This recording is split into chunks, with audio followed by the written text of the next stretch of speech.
In this video, I'm going to go over some principles that nature uses to create everything in our physical experience.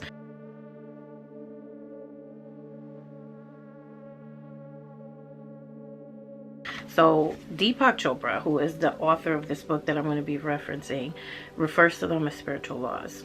I want to read some parts of the book that I highlighted. The first one is: success in life could be defined as the continued expansion of happiness and the progressive realization of worthy goals. So before you start practicing these spiritual laws, it's important to kind of hone in on what success means to you, because success can mean something different for everybody. A certain person's version of success could be peace, while another person's version of success could be to own a deli. Another person's version of success could be a stay-at-home mother, be the best mother that she. Success means something different to everybody. It's not always about material wealth. It's not always about getting money, becoming a billionaire or millionaire. Success means something different to everybody. So kind of just define on what success means to you. So another book highlight says: with the knowledge and practice of spiritual law, we put ourselves in harmony with nature and create with carefreeness, joy, and love. Now, I don't know if you guys have ever been in flow state, or you've ever felt so connected spiritually that throughout the day you experience so many synchronicities. It's almost like you, nature, and God are like in constant communication with each other. This is what he means by, when you start practicing these spiritual laws, you're going to be in a more constant state of spiritual connection. Like, you're going to feel more connected spiritually. You're going to see some magic happening. And the more consistent you are with practicing these spiritual laws, the easier it's going to become for you to connect spiritually, for you to connect with God, for you to hear what God wants to say to you, for you to hear what God is saying to you through music, other people, through posts on social media, through nature. It just becomes so much easier once you practice this consistently. So just another one of my book highlights before we get into the 7 spiritual laws of success. The source of all creation is divinity, or the spirit.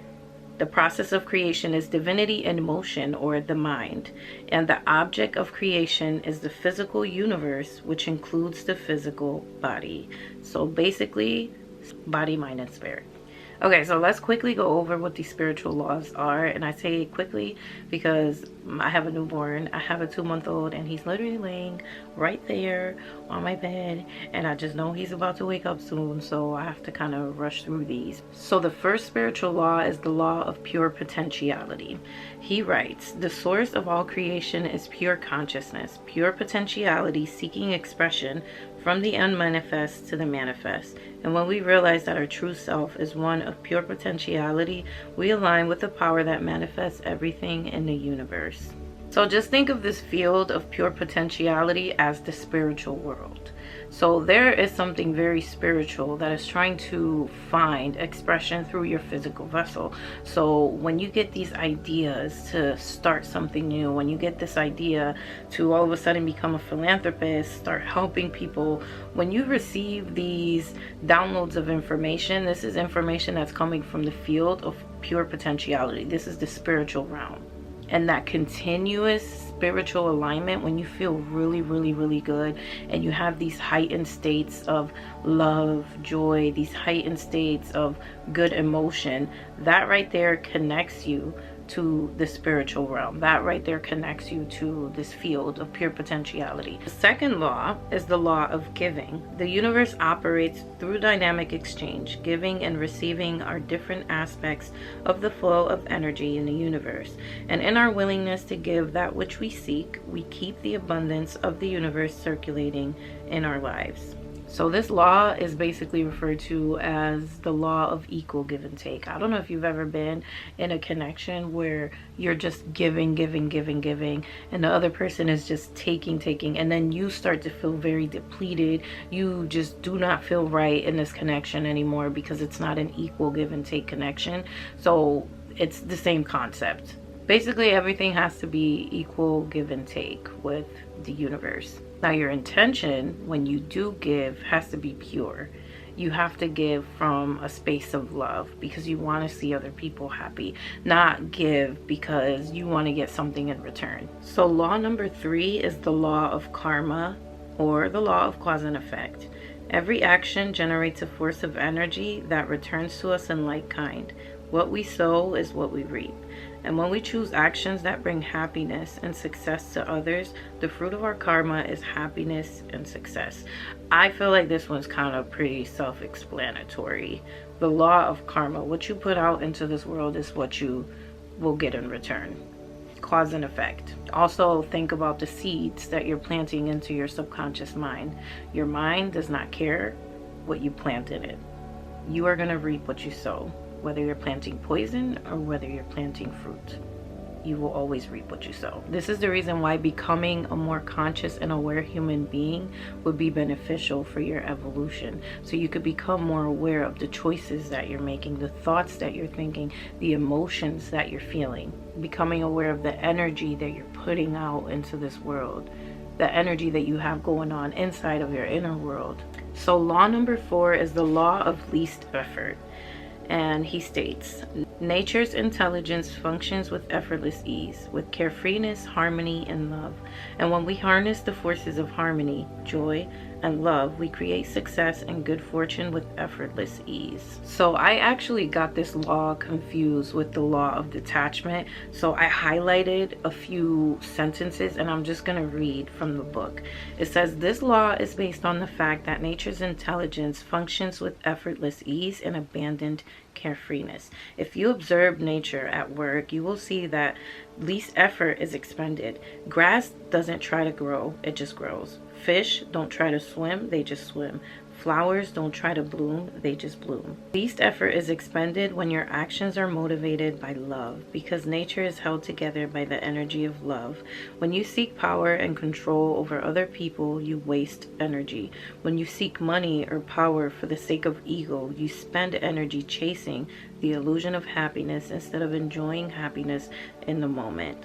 So what I'm getting from this is just go with the flow. Life is happening to everybody, and when you start resisting the things that are happening in your life, when you try to stay in spaces that you're not supposed to stay in, that are no longer for you, you create some sort of resistance. So basically what this is saying, life is just supposed to flow. You're supposed to just go with it.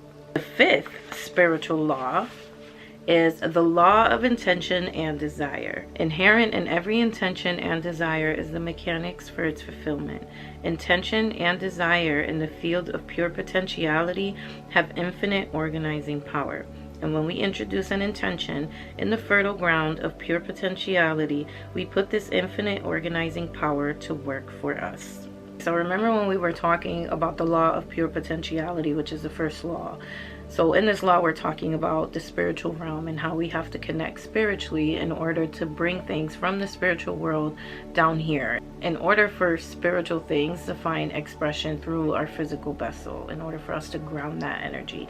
So you do that by intention and desire. So if you send out an intention to the universe, or you send out an intention or a desire to God, you are connecting with that spiritual realm. You're sending information out, and then you're going to start receiving like these ideas. You're going to start receiving like the how to accomplish whatever it is that you're trying to manifest here in the physical. Let me just read from the highlight because I feel like that felt a little bit confusing. So this says right here, this law is based on the fact that energy and information exist everywhere in nature. In fact, at the level of the quantum field, there is nothing other than energy and information. The quantum field is just another label for the field of pure consciousness or pure potentiality. That's what I just said. And this quantum field is influenced by intention and desire. Yes, so you're sending information out with intention and desire, and then you start receiving these spiritual experiences that are going to help you manifest, that are going to help connect to the spiritual world, and it's going to find expression through your physical vessel. So this is the last highlight for this law of intention and desire. It says attention energizes and intention transforms. Whatever you put your attention on will grow stronger in your life. Whatever you take your attention away from will either wither, disintegrate, or disappear. Intention, on the other hand, triggers transformation of energy and information. Intention organizes its own fulfillment. If you want to create something, put the intention out, put the desire out into the world, pray about it, talk to God about it, talk to the universe about it, and the how is going to reveal itself. Because now that you put the intention out there, now that field of pure potentiality knows that it can find whatever it is that you're trying to, manifest here. It can find expression through your physical vessel, and you don't have to worry about the how. As long as you're connected spiritually and you don't miss the signs that God is sending you, that the universe is sending you, and that intention and desire is going to come to fruition. So the sixth law is the law of detachment. In detachment lies the wisdom of uncertainty. In the wisdom of uncertainty lies the freedom from our past, from the known, which is the prison of past conditioning. In our willingness to step into the unknown, the field of all possibilities, we surrender ourselves to the creative mind that orchestrates the dance of the universe. So I got this one confused with the law of least effort, but I don't know if you guys are familiar with the law of attraction. Basically, whatever it is that you're trying to manifest into your physical experience, whatever it is that you're trying to draw in, you have to detach yourself from it. And I know you hear that a lot. If you watch videos on the law of attraction, you're also going to hear that you have to detach yourself from the outcome. Now, how do you detach yourself from the outcome? You do that by being present, by finding joy in what it is that you're doing, by just focusing on the present moment. You detach yourself when you have pure faith in God, in the universe, that what you desire and whatever intention you're putting out into the world, it's going to come to fruition.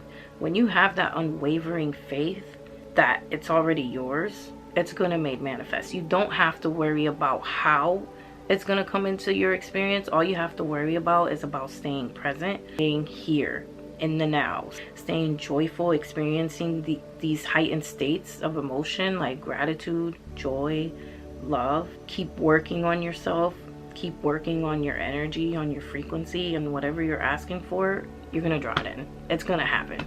It's not about if it's gonna happen, it's about when it's gonna happen. So you just gotta be patient. You just gotta have that unwavering faith that it is already yours and it is gonna happen. So that is how you detach. The seventh spiritual law is the law of Dharma, or purpose in life. It says everyone has a purpose in life, a unique gift or a special talent to give to others. And when we blend this unique talent with service to others, we experience the ecstasy and exaltation of our own spirit, which is the ultimate goal of all goals. This law of Dharma is basically talking about your purpose in life. There's something that you're really good at, something that just comes natural, something that won't leave you alone, that keeps popping up, and popping up. For me, it is this. Speaking about spirituality, about healing. The thing is that your purpose in life, what you're supposed to be doing, it's never going to leave you alone. And maybe you can't see it yet. Maybe you're not paying attention to the synchronicities, right? Because your soul is always whispering to you. It's a whisper.